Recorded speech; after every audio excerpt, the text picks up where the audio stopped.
Hello YouTube family, Radhe Radhe, जय श्री कृष्णा, ओम नमः शिवाय। आज हम आपको इस टाइम शिव पुराण की 318वें पेज का हेमवान द्वारा शिव की बारात की अगवानी तथा सबका अभिनंदन और वंदन, मैना का नारद जी को बुलाकर उनसे बारातियों का परिचय पाना तथा शिव और उनके गढ़ों को देखकर भय से मूर्छित हो जाना, ये प्रसंग सुनाने जा रही हूँ। जब हिमवान के द्वार पर आती है शिव जी की बारात, तो सब लोग देखते हैं कि ये तो बारात बहुत अद्भुत है। तरह तरह के लोग हैं, किसी के तो सिर ही नहीं है, बिना सिर के चल रहा है। किसी के दो दो सर है, किसी के हाथ ही नहीं है, किसी के चार चार हाथ है, किसी के आंख नहीं है, और किसी के तो आंख है तो वो उल्टा पीछे सर पे लगा है, किसी के मस्तिष्क पे लगा है। बहुत आश्चर्यजनक बारात है। उसमें भूत है, पिशाच है, योगिनिया है, देवी है, देवता है, सभी लोग नृत्य और गान कर रहे हैं। और सब लोग अपने अपने वाहन के साथ अपने अपने वेशभूषा से हिमवान के द्वार पर पहुंचते हैं। जब ये शिव जी की बारात हिमाचल के नगरी में प्रवेश करती है, तो जितने वहां के ग्रामवासी, उनके प्रवासी हैं, वो लोग इतने आश्चर्य से देखते हैं कि अरे ऐसी तो कहीं कभी कोई बारात देखी ही नहीं है। बिल्कुल, कोई ऐसे ढोल बजा रहा है, कोई नगाड़ा बजा रहा है, कोई नृत्य कर रहा है, कोई दुदुम्बी बजा रहा है, कोई डमरू बजा रहा है, कोई उल्टे पैर से चल रहा है, कोई सर के बल चल रहा है, कोई नाच रहा है, कोई रो रहा है, कोई गा रहा है। शिव जी की ऐसी बारात है जिसकी जिसका वर्णन नहीं किया जा सकता है। वही आज मैं आपको इसमें सुनाने वाली हूँ। कृपया ध्यान से सुनिएगा। यूट्यूब फैमिली, राधे राधे, जय श्री कृष्णा। आप लोग दादी ब्लॉगर लाइव से जुड़ जाइए प्लीज। जय श्री कृष्णा, जय श्री राधे राधे। सुनिए, ब्रह्मा जी कहते हैं, तदंतर भगवान शिव ने नारद जी को हिमाचल के घर भेजा। वे वहां की विलक्षण सजावट देखकर दंग रह गए। विश्वकर्मा ने जो विष्णु, ब्रह्मा आदि समस्त देवताओं तथा नारद आदि ऋषियों की चेतन से प्रतीत होने वाली मूर्तियां बनाई थी, उन्हें देखकर देव ऋषि नारद चकित हो उठे। तत्पश्चात हिमाचल ने देव ऋषि को बारात बुला लाने के लिए भेजा। साथ ही उस बारात की अगवानी के लिए मैनाक आदि पर्वत भी गए। तदंतर विष्णु आदि देवताओं तथा आनंदित हुए अपने गणों के साथ भगवान शिव हिमालय नगर के समीप से आनंद पहुंच गए। जो भी जाता है वो हिमालय नगर की सजावट देख के मंत्रमुग्ध और आश्चर्यचकित हो जाता है, क्योंकि जो विश्वकर्मा है उन्होंने ऐसा नगर सजाया है कि जो उन्होंने कृत्रिम हाथी घोड़े बनाए हैं, वो सब बिल्कुल लग रहे हैं कि ये सब सच ही है, अभी बोल ही देंगे। देखने में सबको बिल्कुल सच जैसे लगते हैं। और उन भगवान शिव के बारात की अगवानी के लिए देव ऋषि नारद को भेजा जाता है, और साथ ही में उनके साथ गौरी जी जो है, उनके भाई मैनाक हैं, उनको भी भेजा जाता है बारात की अगवानी के लिए। शिव हिमालय के नगर के समीप पहुंच गए हैं और ये लोग वहां उनकी अगवानी करने जाते हैं। गिरिराज हिमवान ने जब सुना कि सर्वव्यापी शंकर मेरे नगर के निकट आ पहुंचे, तो उन्हें बड़ी प्रसन्नता हुई। तदंतर उन्होंने बहुत सा सामान एकत्र करके पर्वतों और ब्राह्मणों को महादेव जी के साथ वार्तालाप करने के लिए भेजा। स्वयं भी बड़ी भक्ति के साथ वे प्राण प्यारे महेश्वर का दर्शन करने के लिए गए। उन्होंने बहुत सा सामान एकत्र किया, पर बतों और ब्राह्मणों को महादेव जी के साथ वार्तालाप करने के लिए भेज दिया और स्वयं भी बड़ी भक्ति के साथ अपने प्राण प्यारे महादेव जी का दर्शन करने के लिए पहुंच गए। उस समय उनका हृदय अधिक प्रेम के कारण द्रवित हो उठा। उस समय उनका हृदय अत्यंत प्रेम के कारण द्रवित हो उठा। अगर आप भी ये पढ़ते या सुनते सुनते ये महसूस करेंगे उस समय का कि ऐसे हुआ, अपने दिमाग में ऐसे रखेंगे, तो आपका भी हृदय ऐसे ही हो जाएगा। लगेगा ये सारा चलचित्र अभी ही मेरे सामने चल रहा है। वे प्रसन्नता पूर्वक अपने सौभाग्य की सराहना करते थे। उस समय समस्त देवताओं की सेना को उपस्थित देख हिमवान को बड़ा विस्मय हुआ और वे अपने आप को धन्य मानते हुए उनके सामने गए। देवता और पर्वत एक दूसरे से मिलकर बहुत प्रसन्न हुए और अपने आप को कृतज्ञ मानने लगे। महादेव जी को सामने देखकर हिमालय ने उन्हें प्रणाम किया। साथ ही समस्त पर्वतों और ब्राह्मणों ने भी सदाशिव की वंदना की। समस्त पर्वत मतलब हिमालय, जो हिमाचल राजा हैं, उनके पुत्र भाई बंधु जो हैं, उनका इस समय समस्त पर्वतों के रूप में उल्लेख किया गया है, क्योंकि हिमालय पर्वत राज है और उनके जो मतलब पुत्र हैं, मैनाक हैं और कई पुत्र हैं, भाई बंधु हैं, सब को पर्वत के रूप में संबोधित किया गया है।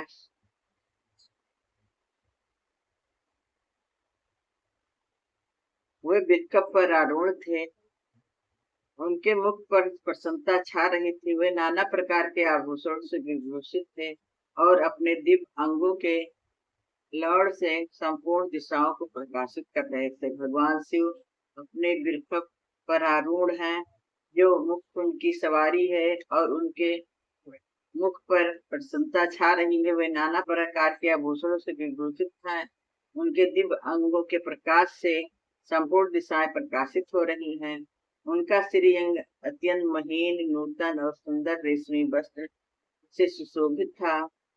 उनके मस्तक का मुकुट उत्तम रत्नों से जटित होने के कारण बड़ी शोभा पा रहा था। वे अपनी पावन प्रभा का प्रसार करते हुए हंस रहे थे। उनका प्रत्येक अंग आभूषण से बने हुए सर्पों से युक्त था तथा उनकी अंगकांति बड़ी अद्भुत थी। उनके पास कोई ये सोने चांदी का तो है नहीं जेवर, ये बिच्छू और सांप जो है उसी को शिव जी अपना आभूषण बनाए हैं और वही उनके अंग की कांति की बड़ी शोभा बढ़ा रहे हैं। उन महेश्वर की सुरेश्वर गण हाथ में चवड़ लिए सेवा कर रहे हैं। उनके बाएं भाग में भगवान विष्णु थे और दाहिने भाग में मैं था। पीछे देवराज इंद्र थे और अन्य देवता आज भी पीछे तथा अगल बगल में विद्यमान थे। नाना प्रकार के देवता आदि उन लोग कल्याणकारी भगवान शंकर की स्तुति करते जाते थे। उन्होंने स्वेच्छा से ही दिव्य शरीर धारण कर रखा था। वास्तव में वो साक्षात पार ब्रह्मा परमात्मा, सबके ईश्वर, उपासकों को मनोवांछित वर देने वाले, कल्याणमय गुणों से युक्त, प्राकृत गुणों से रहित, भक्तों के अधीन रहने वाले, सब पर कृपा करने वाले, प्रकृत और पुरुष से भी विलक्षण तथा सच्चिदानंद स्वरूप हैं। इनके दर्शन के पश्चात हिमवान ने भगवान शिव के वाम भाग में श्री हरि का दर्शन किया, जो नाना प्रकार के आभूषणों से विभूषित हो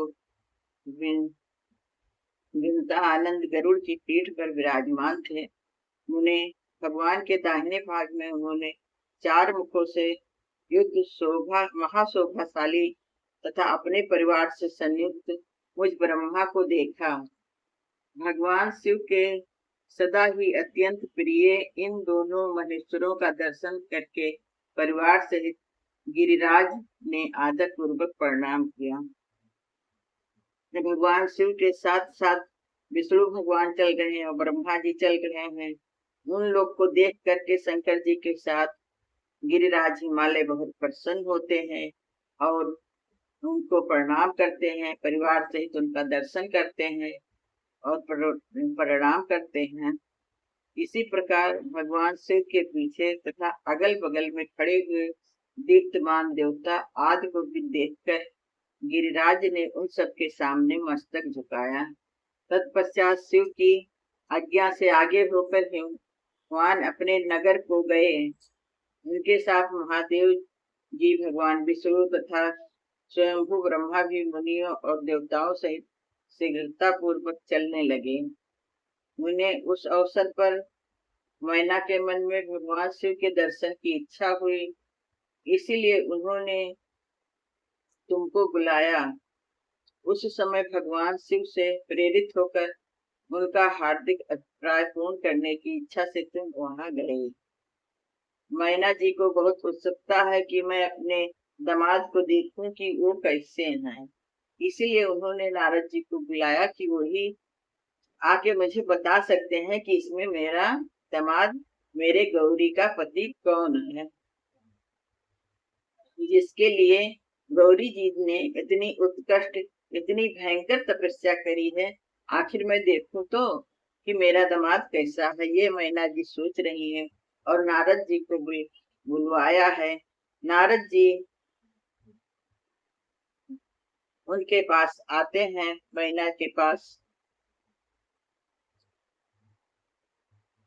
तात उस समय भगवान शिव भी मैना के भीतर के अहंकार को जानकर श्री विष्णु और मुझसे अद्भुत लीला कराते हुए बोले।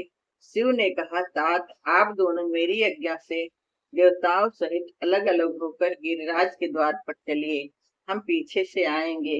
अब शंकर जी का देखो कि क्या करते हैं। वो सभी देवताओं को उन्होंने अलग अलग कर दिया है, सब अलग अलग चल रहे हैं, पहले मैं सबसे पीछे आऊंगा। अब देखो उसमें शंकर जी की क्या है इच्छा, वो मैना के अहंकार को चूर्ण करना चाहते हैं। उसके लिए देखिए कितनी सुंदर लीला भगवान महादेव ने रची है।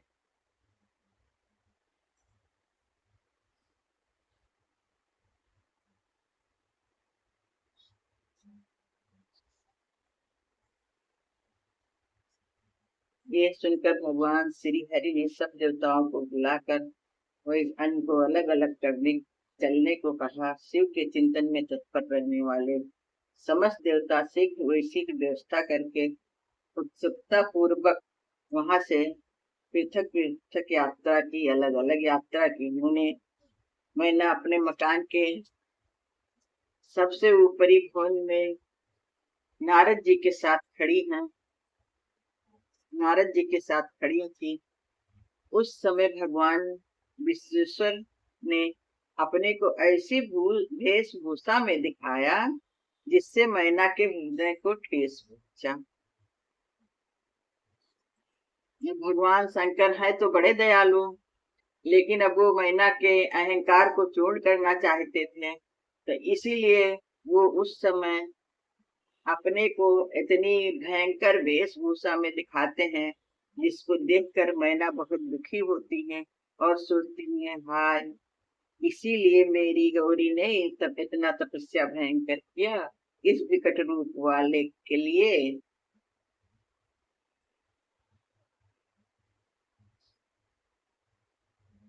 सबसे पहले बारात के जुलूस में विविध वाहनों पर विराजित खूब सजे धजे गाजे ब्याजे के साथ पताकाएं फहराते हुए बसु आदि गंधर्व आए। फिर मणि ग्रीववाद यक्ष, तदंतर क्रम में यमराज ने सृष्टि, वरुण, वायु, कुबेर, ईशान, देवराज, इंद्र, चंद्रमा, सूर्य, मृग आदि मुनीश्वर तथा ब्रह्मा आए। ये सब एक से एक विशेष सुंदर शोभामय रूप गुण से संपन्न थे। इनमें से प्रत्येक दल के स्वामी को देखकर मैना नारद से पूछती थी, या यही शिव है? तब नारद भगवान कहते थे, नहीं नहीं, ये शिव जी नहीं है, वो तो और भी सुंदर हैं, इनसे भी बढ़ चढ़ के हैं।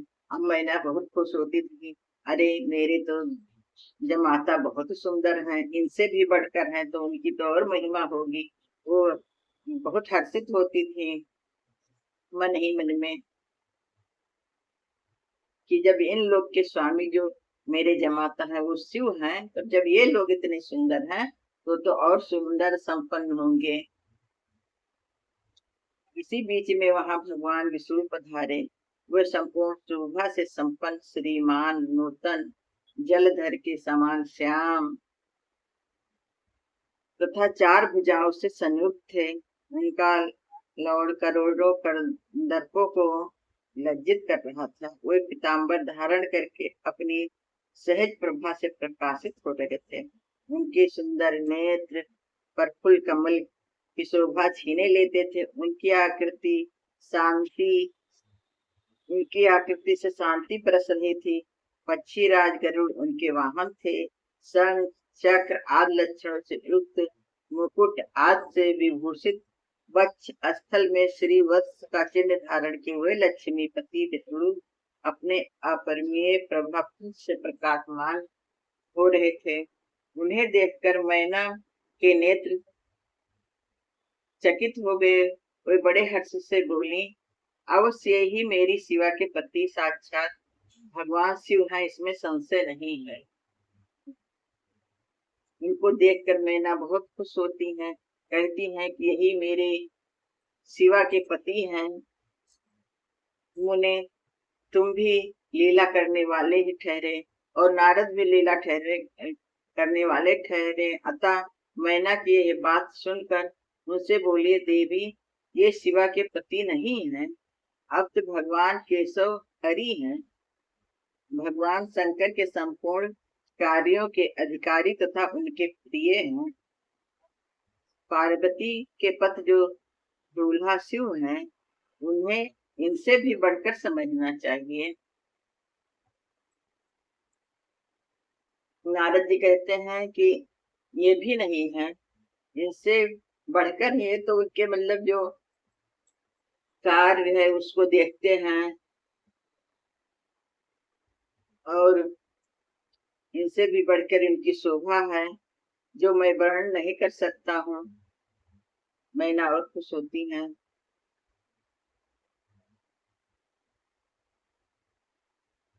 कहती हैं जब उनके जो कार्यपालक हैं वे इतने सुंदर हैं तो वो तो प्रभु और बहुत सुंदर होंगे।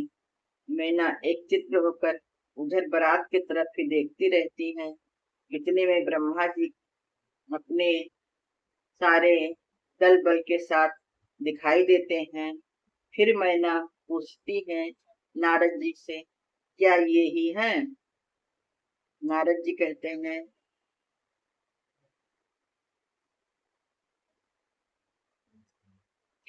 नहीं ये भी नहीं है, ये तो ब्रह्मांड के अधिपति सर्वेश्वर एवं स्वर प्रकाश परमात्मा है।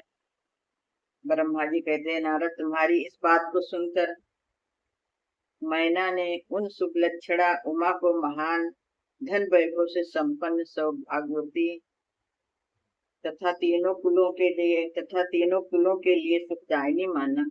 वे मुझ पर प्रसन्नता लाकर प्रीत पूर्वक हृदय से अपने सर्वाधिक सौभाग्य का बारंबार वर्णन करती हुई बोली। मैना ने कहा, इस समय में पर्वतों को जन्म देने के कारण सर्वथा धन हो गई। ये गिरीश्वर भी धन है तथा मेरा सब कुछ परम धन हो गया।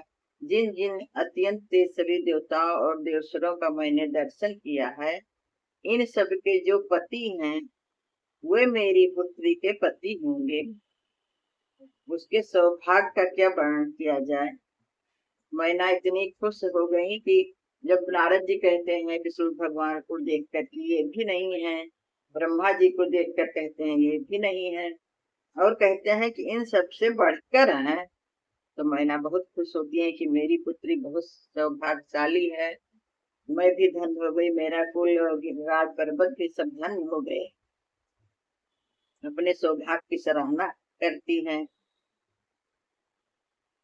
ब्रह्मा जी कहते हैं, नारद, मैना ने प्रेम पूर्वक हृदय से जो उपयुक्त बात कही, त्यों ही अद्भुत लीला करने वाले भगवान रुद्र सामने आ गए।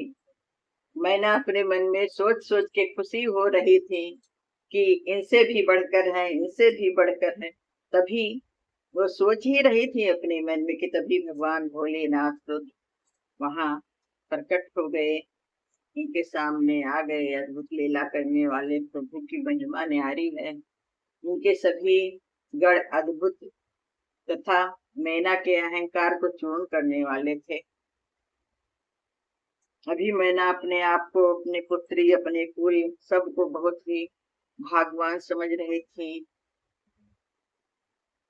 उसी समय भगवान रुद्र ने उनके यह अहंकार दूर करने के लिए अपना यह अद्भुत रूप दिखाया है।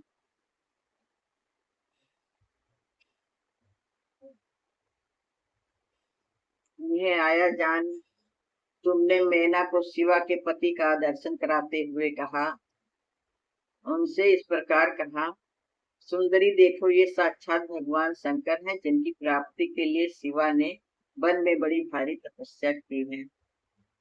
जब भगवान रुद्र शिव अपने गणों के साथ आ गए तो नारद जी ने मैना से कहा, देखो, यही तुम्हारे जमाता है, तुम्हारे दामाद हैं, जिसके लिए तुम्हारी शिवा ने इतनी बड़ी और इतनी कठोर तपस्या की है। तुम्हारे ऐसे कहने पर मैना ने बड़ी प्रसन्नता के साथ अद्भुत आकार वाले भगवान महेश्वर की ओर देखा।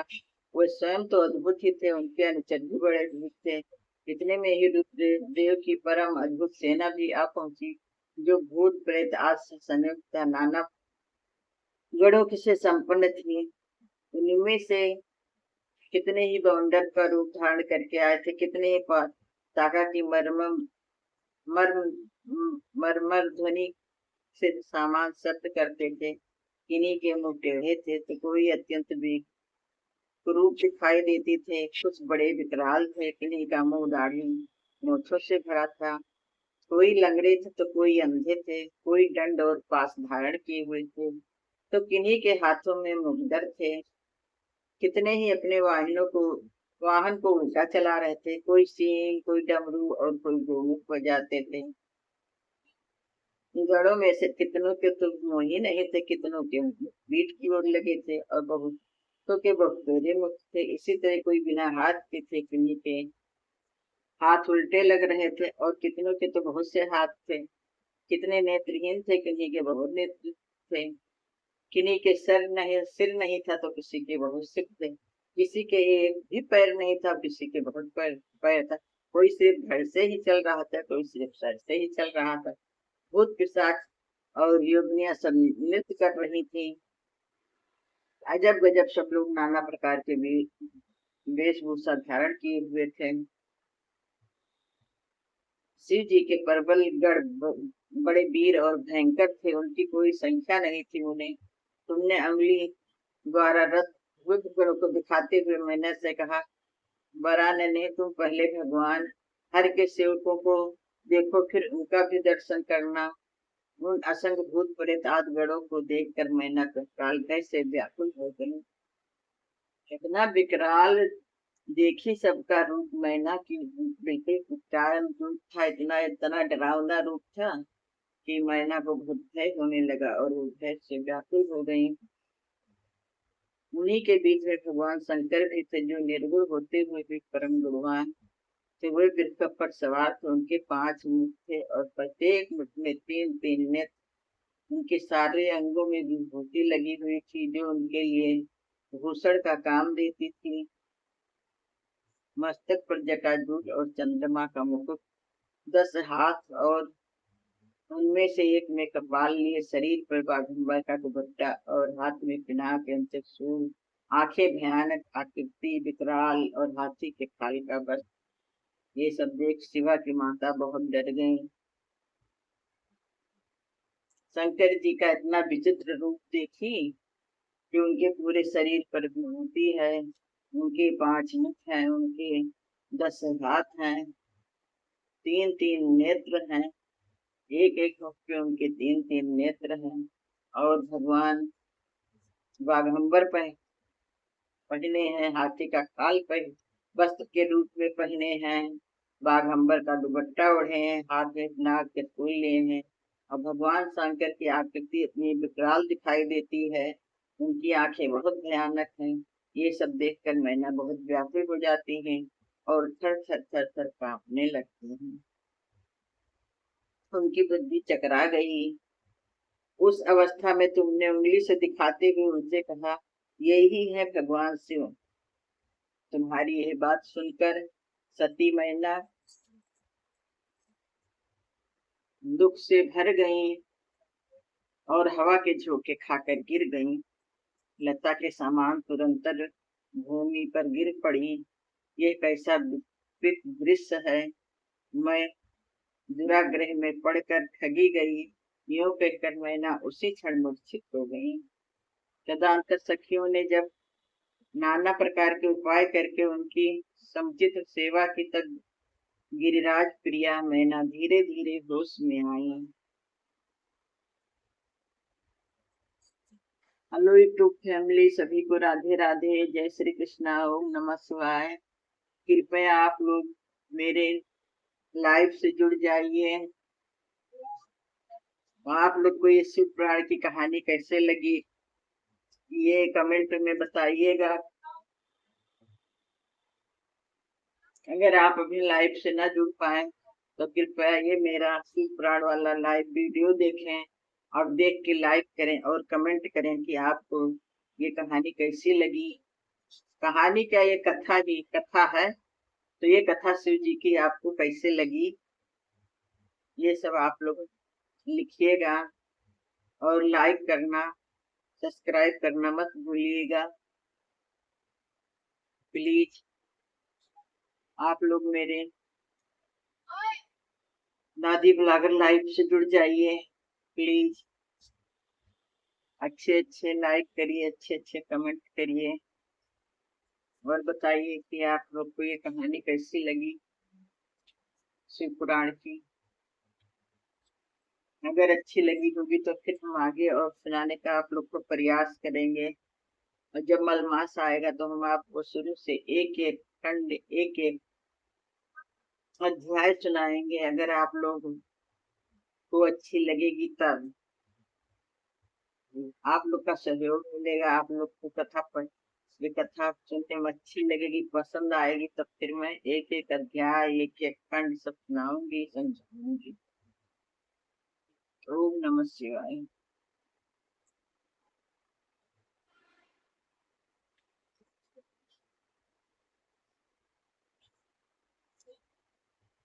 अब आगे आपको इसमें हम सुनाएंगे कि जब गिरिराज में गिरिराज प्रिया मैना धीरे धीरे होश में आती हैं, तो फिर देखिए आगे क्या होता है और वो कैसा विलाप करती हैं, कैसे सब लोग उनको समझाने आते हैं और क्या होता है। ये सब आगे शिव पुराण की कथा में आपको सुनने को मिलेगा।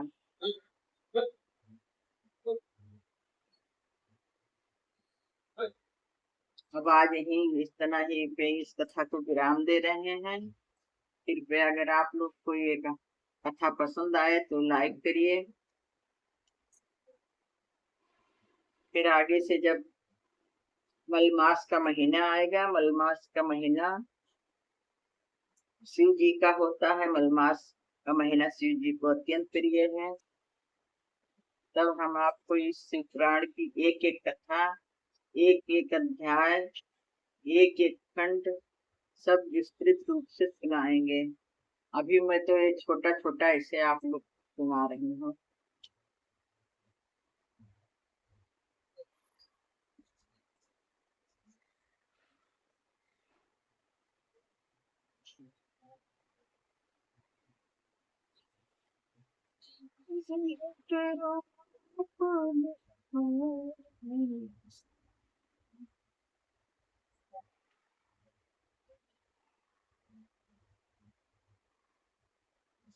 अभी मैं आप लोग को शिव जी की बारात की एक झलक दिखाती हूँ। देखिएगा शिव जी के बारात की एक झलक कि कैसे है शिव जी की बारात की झलक।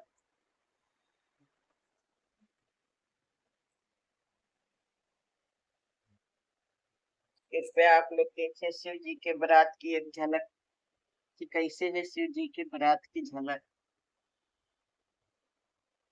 किसी के सर है, किसी के सर ही नहीं है।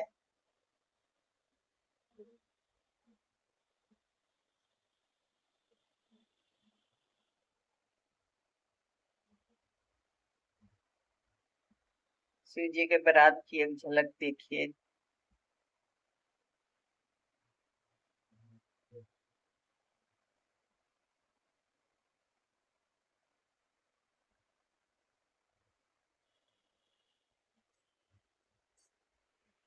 देखिए शिव जी की बारात कैसे है।